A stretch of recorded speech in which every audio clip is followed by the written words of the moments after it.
The last year and a half in law enforcement in Minnesota it's been a heavy lift for the rank and file officers on the street. Cops working the street simply don't know what they're gonna see after they open up that door. They are thrusted into a situation that could be extremely dangerous and obviously is unknown.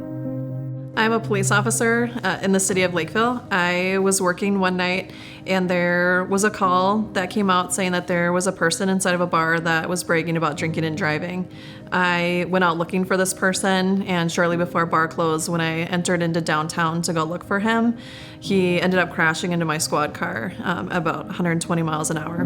48105. I'm hit. Around a lot of help. 48105, what's your location? There's an extensive list of injuries that I had from the car accident, but I think the most significant injuries that I had was my bicep tendon was torn in the crash, so I had shoulder surgery. The traumatic brain injury made it really difficult for me in my professional and personal life because I had so many issues that came from it. I couldn't multitask, I couldn't see at night, I had my nighttime driving taken away for 7 months.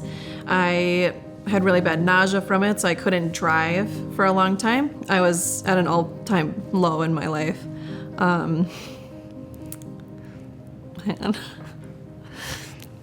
The toughest day, honestly, that I have ever had on duty is December 7th, and I was shot, and then unfortunately had to return fire.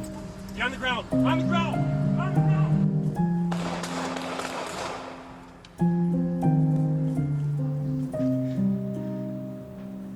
The thing that went through my mind first, honestly, was my wife and 2 kids. My kids were born just 2 weeks before that, and they were still in the hospital, and I was worried that my wife and kids were gonna grow up without a father. Law enforcement deal with a lot of difficult scenes, a lot of difficult calls. They deal with a lot day in and day out. There's significant effects of compounding trauma that officers are gonna experience, and sometimes the officers, they're equipped to deal with it well.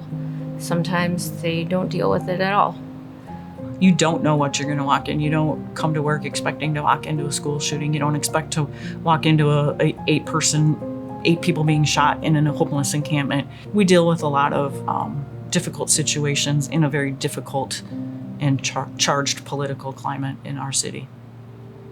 So my role as president is to support the men and women that put on that uniform every day, and so that we can make sure that we are taking care of their wellness, their health, and so that they're supported and they feel supported in every way. In the middle of the night, when a member calls me to tell me that they've been involved in a critical incident, and I respond out to the scene and I go and meet them and I let them know that an MPPOA attorney is coming to represent them, they are relieved, because they know that they are in good hands. The MPPOA was awesome. You know, they were there for me in the hospital and after. They showed me support and they helped guide me every step of the way from the beginning of the incident until the end of the incident.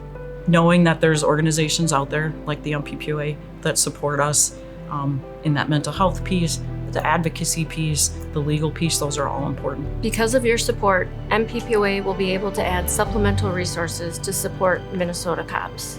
Your support matters. Your generosity matters. It helps support our mission, and we couldn't do it without you. Thank you for being here tonight.